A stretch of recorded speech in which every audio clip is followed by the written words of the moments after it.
오케이, 지금 다들 계시죠? 네. 네. 이게 RNN이랑 이제 강의를 들어볼 때도 이제 다 나오는 얘기일 텐데, RNN을 공부할 때는 대체로 개념만 공부하고, 그 다음에 이제 실제 실무에서 쓰이는 거는 LSTM이랑 GRU를 많이 써요. 그리고 이게 해보니까 RNN을 공부를 할 때는 뭐가 제일 중요하냐면은,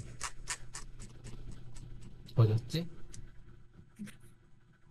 요 차원, RNN이 아웃풋이랑 히든을 출력을 하고, 그 히든이랑 아웃풋의 쉐입이 어떤 식으로 구성이 되는지 요거를 익히는 게 제일 저는 중요하다 생각을 하고요. 왜냐면 이걸 알아야 LSTM이랑 GRU는 RNN이랑 똑같은 형식으로 출력이 되거든요. 그 다음에 LSTM이랑 GRU는 RNN의 수식을 가지고 이 RNN이 갖고 있는 수식의 맹점을 파악을 해서 그것을 어떻게 개선을 했는지 그걸 아는 게 좀 더 중요하다고 생각을 하는 편입니다. 그래서 아까 이제 RNN의 장기 의존성 문제를 확인을 했어요. 장기 의존성 문제를 보면은 RNN 모델로 스팸 디텍터를 만들었는데, 이게 사전 훈련된 인베딩 레이어를 가져왔을 때도 78%, 사전 훈련된 인베딩 레이어가 없는 경우에는 55%.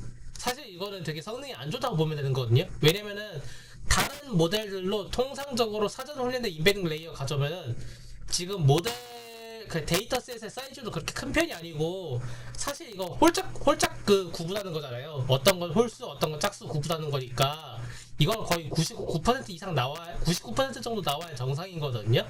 근데 80%밖에 안 나왔다는 거는 문제가 있다 라고 보시면 될 것 같습니다. 그럼 어떻게 문제가 있는지를 한번 확인해 볼게요.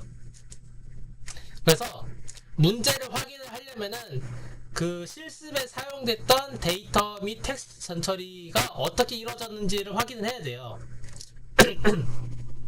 그래서 그 스팸 데이터셋을 한번 이제 히스토그램 분석을 하면은 대부분의 그 데이터셋의 평균 길이, 그러니까 평균적으로 보유하고 있는 토큰의 개수는 86개로 이제 확인이 됐어요.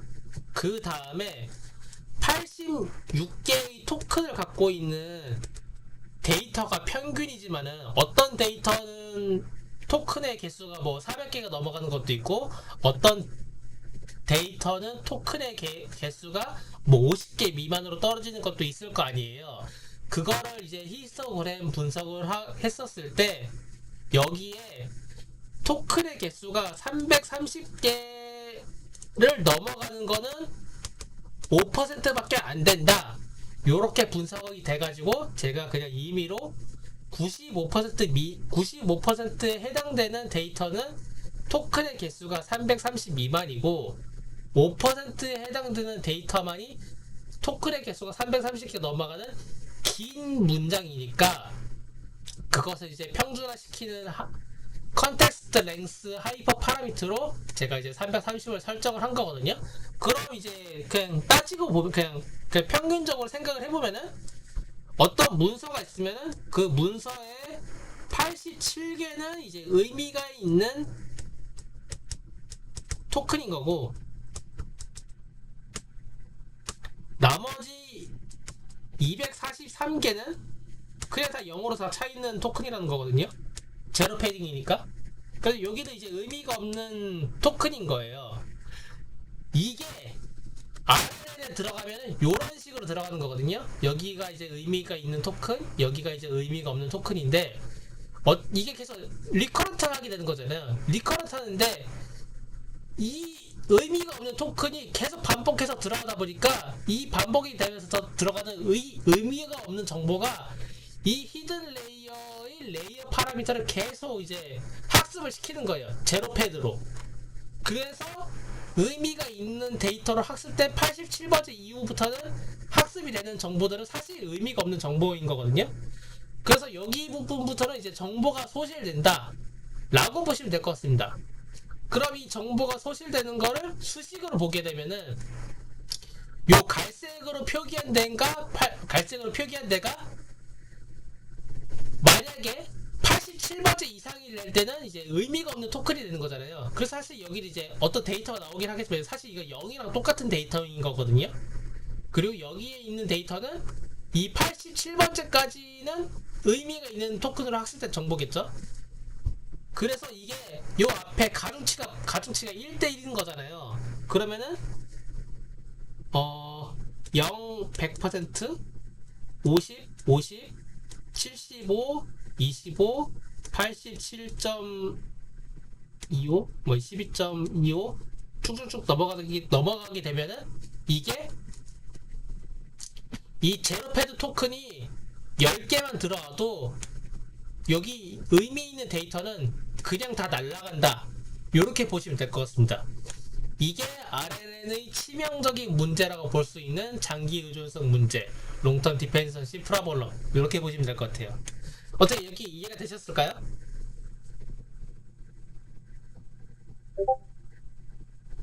네, 근데 그 제로 패딩 되는 게 사실은 그 어쨌든 인베딩 거치니까 0 벡터는 아니죠? 사실. 맞아, 0베터는 아니지만 사실 의미가 없으니까 그냥 제가 0이라고 쓴 거예요.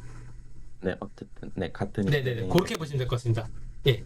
그래서 따지고 보면은 그 레이어 파라미터 정보가 쓰레기 정보로 차는 게 제로 패드가 10번만 들어가게 되면 그냥 다 쓰레기 정보로 차 있는 거라고 보시면 되는 거죠. 가비지 데이터가 돼버리는 거죠. 가비지 데이터가. 예. 그래서 이 문제를 어떻게 해결을 하느냐.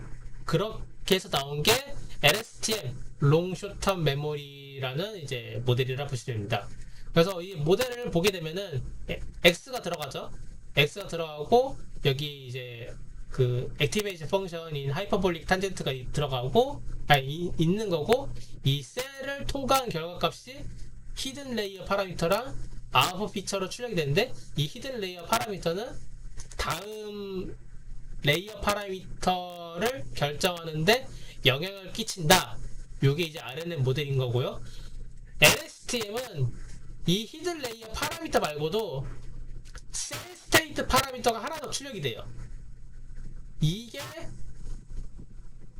차이점이다 라고 보시면 되고, 이 LSTM의 구조를 이제 보면은 이런 식으로 복잡하게 설계가 되어 있습니다. 근데 복잡하게 설계가 되어 있는데 그 이제 뜯어 보면은 게이트는 4개예요. 시그모이드 이제 하이퍼볼릭 탄젠트 시그모이드 이렇게 그냥 4개가 있다 이렇게 생각을 하시면 되고, 그리고 여기 이제 원형으로 쳐놓은 게 있잖아요. 이게 뭐냐면은 행렬 원소곱, 행렬 원소합 이렇게 보시면 돼요. 만약에 이제 1, 2, 3, 4 그 다음에 4, 5, 6, 7 이렇게 쓰면은 행렬 원소합을 하게 되면은 1랑 1 요거 2개 더해가지고 5, 이거 더해서 7, 요거 2개 더해서 9, 요거 2개 더해서 11 요런 식으로 이제 그 원소 위치에 따라서 합을 하거나 아니면 곱을 하는 거를 이제 요걸로 표현을 했다 라고 보시면 될 것 같습니다. 그래서 되게 복잡한 구조로 이루어져 있는데 어쨌든 X가 들어가고 이전 히든 레이어 파라미터랑 이전 셀 스테이트 파라미터 2개가 들어와서 현재 시점의 히든 레이어 파라미터, 현재 시점의 셀 스테이트 파라미터, 그 다음에 아웃풋 피처의 YT 요렇게 출력이 되는 게 LSTM 요렇게 보시면 됩니다. 그래서 이제 설명을 하자면은 이 셀 스테이트 파라미터는 그 여기 이제 이전 토큰의 학습 정보에서 의미가 있는 정보를 저장을 한다라고 보시면 돼요. 저장을 한다는 게 어떤 뜻이냐면은 의미가 있다. 이 정보는 그 계속 회전을 어제 리컨트 하는 거잖아요. 계속 회전을 해도 이 의미가 있는 정보는 롱 텀으로 장기 기억을 하겠다. 그게 셀 스테이트 파라미터에 들어간다 라고 보시면 될 것 같아요. 그래서 장기로 기억을 해야 될 정보는 이 셀 스테이트에 몰아가지고 보존을 하겠다 라고 보시면 될 것 같습니다. 그 어떻게 보면 이제 그 씨앗 보관소 보관소 이렇게 보시면 될 것 같아요. 이 셀스트 파라미터가 정보가 어제 여기까지 이해가 되셨을까요?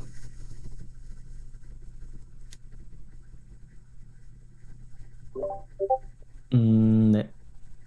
그, 그래서 이 종자 보관소라고 보면 되고, 이 종자 보관소가 이제 구성을 보면은 이제 포겟 게이트, 인풋 게이트 들어가가지고 이 포겟 게이트랑 인풋 게이트랑 어쩌고 저쩌고 해서 업데이트가 된다는 게 무슨 뜻이냐면은 이 종자 보관소 안에 들어있는 셀스트 파라미터 정보를 일정 비율로 이제 바꿔준다라고 보시면 돼요. 일정 비율 그 이제 일정 그 판단 그 포겟 게이트랑 인풋 게이트의 결과를 보고 판단을 해가지고 이 종자 보관소 안에 있는 모든 데이터를 그냥 올해도 다 보관을 할지 아니면은 일부분은 이제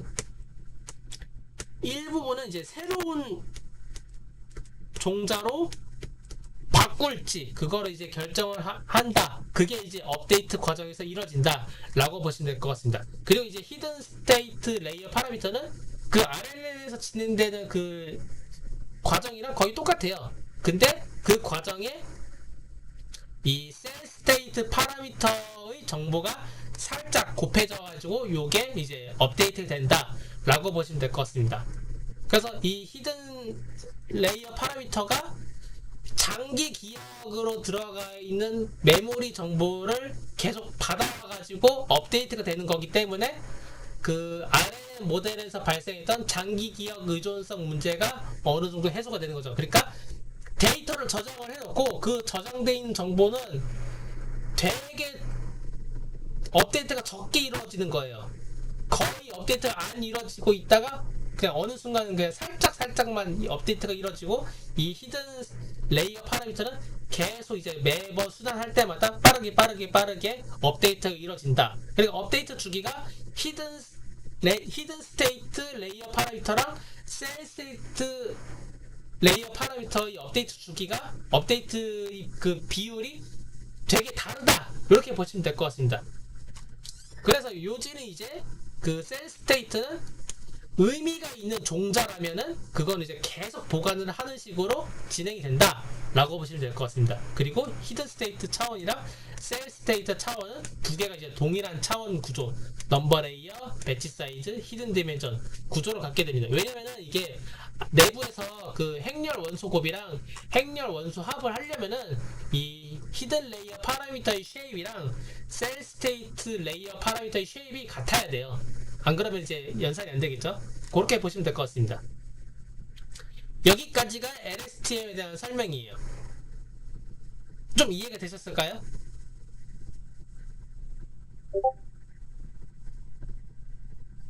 네, 어떤 식으로 저장하고 그런지는 조금 어렵긴 하네요.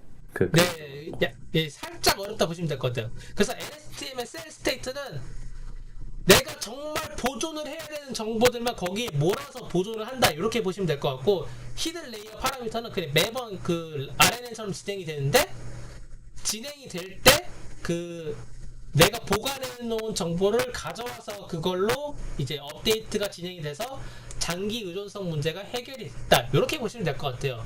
원래 이게 옛날에는 뭐라고 해야 되지? 트랜스포머가 나오기 전에는 이 LSTM의 그 이제 4개의 게이트 이제 포겟 그 다음에 인풋 업데이트 그 다음에 아웃풋 게이트 구조를 수식을 다 설명을 하고 이게 어떻게 동작을 하는지 뭐 넘파이 라이브러리까지 써가지고 로우 레벨 코딩까지 하는 게 일반적이었다고 해요. 그 강의를 할 때. 근데 트랜스포머가 나오니까 LSTM 요거 어떻게 구조가 흘러가는지가 이제는 의미가 없어진 거죠. 의미가 없어져가지고 요건 이제 그냥 개념만 알고 넘어가는 식으로 그 강의의 트렌드가 바뀌었다. 이렇게 보시면 될 것 같습니다. 그래서 제가 RNN 설명을 할 때도 RNN 설명할 때 원래 RNN의 그 히든 레이어 파라미터에 대한 수식도 설명을 해야 되고 그 수식이 어떻게 이제 코딩으로 변화되는지 그 넘파이로 설명하는 것도 하는데 이제 RNN 모델 성능 아까 봤잖아요. 되게 처참한 거. 그래서 그 부분도 그냥 다 생략하고 넘어간 거다라고 보시면 될 것 같아요. 네, 어차피 예, 일리가 있네요. 네네, 그렇게 보시면 될 것 같습니다. 그래서 LSTM도 그냥 개념만 알고 넘어가면 되긴 해요. 사실 LSTM도 요 히든 스테이트 쉐입이랑 셀 스테이트 쉐입이 제일 중요합니다. 요렇게 이제 설명을 했고, 그 다음에 GRU가 나와요. GRU는 뭐냐면은 얘도 되게 복잡한데 얘는 이것만 알면 돼요. 여기 HT가 HT1이랑 1-ZT, 그 다음에 HT 요 틸트 하다가 ZT, 요거 제기 필터잖아요. 알파 들어가고 1-알파 들어간 제기 필터, 그 다음에 여기 XK는 이전 XK랑 현재 XK의 이제 가중치로 이제 계산되는 가중 평균 필터, 이거 했을 때 일반적인 수식이잖아요. 요게 GRU 수식이라고 보시면 돼요. 그래서 이 Z가 이제 상황에 따라서 0에서 1 사이로 계속 변화가 된다. 만약에 의미가 있는 데이터가 들어왔다면 이 Z는 1에 가까운 것일 거고, 만약에 의미가 없는 데이터가 들어왔다고 하면은 요 Z는 0에 가까운 식으로 그 내부에서 알아서 이제 막 어쩌고저쩌고 해가지고 이 Z가 가변되는 식으로 변화가 되는 거겠죠. 그 제기 필터를 응용한 게 GRU의 그 수식이다 라고 보시면 될 것 같습니다. 그걸 이제 표현을 하게 되면 이렇게 복잡하게 되면서 이제 뭐 게이트가 하나 줄었다 이렇게 표현을 하게 되지만, 어쨌든 얘는 가중평균 필터가 그 가중평균 필터의 개념을 도입을 한 게 GRU다 라고 보시면 될 것 같습니다. 그래서 이 RNN 수식 보면은 이게 가중치가 1대1인 거잖아요. 0.5 곱하기 0.5인 거죠. 근데 이 GRU는 0.5가 아니라 이제 1-Z랑 Z로 이제 가변이 되는데, 그 가변되는 거는 이제 알아서 이제 이 Z가 이제 0에서 1 사이로 어쩌고저쩌고 해서 변화가 되는 식으로 이제 흘러간다 라고 보시면 될 것 같습니다. 그래서 GRU는 게이트도 LSTM 대비 하나 줄었고, 이 셀스테이트라는 아웃풋도 없어진 거예요. 오직 가중평균 필터로만 움직이는 거니까. 대신에 그래서 이제 그 GRU가 이제 LSTM 대비 이제 파라미터 수가 감소를 했겠죠. 왜냐면 게이트웨이 하나 줄어들고 셀스테이트도 없애버렸으니까. 그렇지만은 이제 정확도도 살짝 하락한 그 트레이드 오프 개념이라고 보시면 될 것 같습니다. 요게 이제 GRU의 핵심, 그렇게 보시면 될 것 같아요. 어때, 여기까지 이해가 되셨을까요? 네, 그래서 요약을 하자면은 RNN의 문제를 해결하기 위해서 의미가 있는 데이터는 그 셀 스테이트로 몰아가지고 관리를 하자, 이게 LSTM이고, 의미가 있는 정보는 가중치를 높게 곱해가지고 계속 보존하자, 이게 GRU다. 이렇게 보시면 될 것 같습니다. 그래서 어쨌든 아까 보셨다시피 의미가 있는 데이터 80개, 그 다음에 의미가 없는 제로 패딩이 240개잖아요. 이 제로 패딩을 때문에 어쨌든 이 가중치를 하는 것도 어쨌든 이게 가중평균 필터를 한다고 해도 Z가 완전히 0으로 떨어지지 않으면은 계속 이제 의미가 없는 정보 어쨌든 이제 업데이트가 될 거 아니에요. 그러다 보니까 GRU가 살짝 LSTM 대비 성능이 떨어지는 부분이 있습니다. 그러나 그거를 상쇄할 만큼 이 파라미터 수의 감소가 커가지고 산업계에서는 GRU랑 LSTM을 병행을 해서 써요. 그래서 어떻게 쓰냐면은 그 이제 어떤 뭐 주식 예측을 한다고 쳐보죠. 이게 주식 예측 이제 시계열 데이터여가지고 LSTM이랑 그 GRU를 써가지고 그 시계열 예측을 할 수가 있거든요. 그러면은 되게 적은 데이터를 LSTM이랑 GRU에 넣어봐요. 그러면 얘 뭐 연산 시간이랑 에큐리시 나올 거고, 얘도 이제 연산 시간이랑 에큐리시 나올 거 아니에요. 그래서 LSTM을 써야지만 이 에큐리시가 쓸만하네. 그러면 이제 LSTM으로 쭉 나가는 거고, GRU 썼는데 에큐리시 비교하니까 비슷비슷하면서 연산 시간 많이 줄었네. 그러면 이제 GRU로 그 전체 모델을 설계한다. 이렇게 보시면 될 것 같습니다. 그래서 산업계에서는 GRU랑 LSTM은 약간 혼용을 해가지고 쓰는 게 좀 일반적이긴 해요. 그래서 이제 LSTM이랑 이제 GRU를 이제 실습을 합니다. 이 실습을 이제 저번에 그 방금 전에 했던 그 RNN 모델의 이제 그 스템 분류 데이터셋 어디였지? 요 데이터셋 그대로 썼고요. 모델 설계를 할 때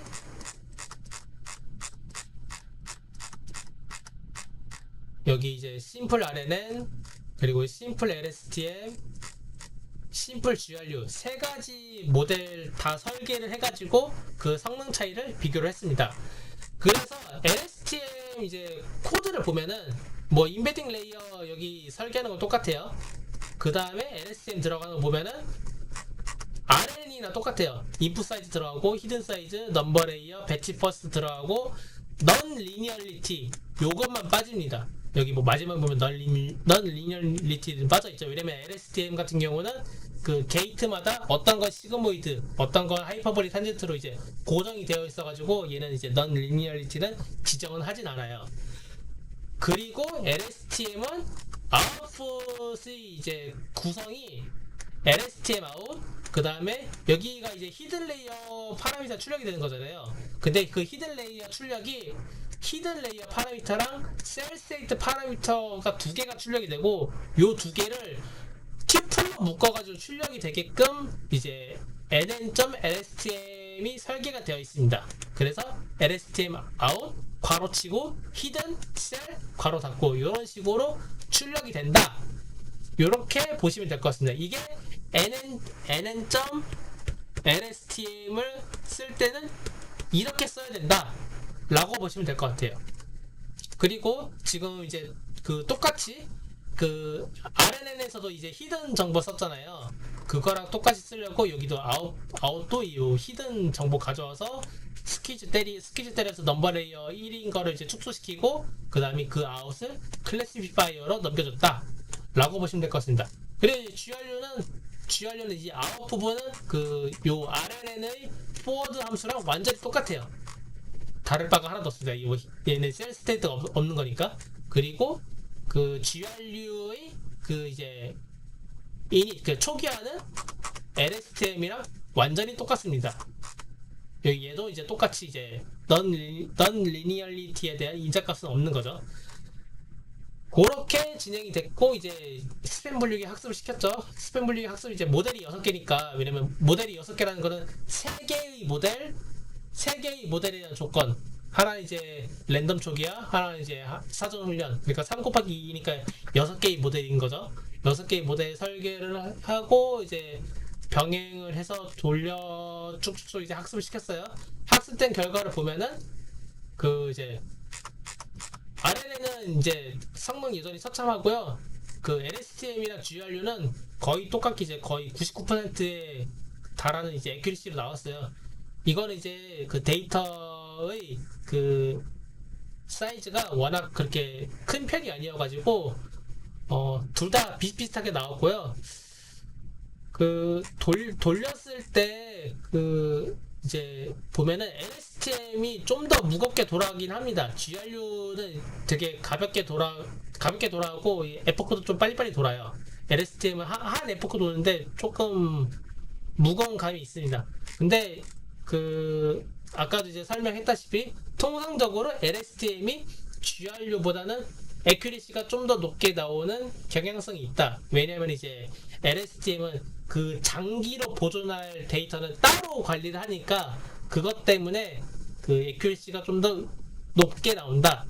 이렇게 보시면 될 것 같습니다. 어떻게 여기까지 이해가 되셨을까요?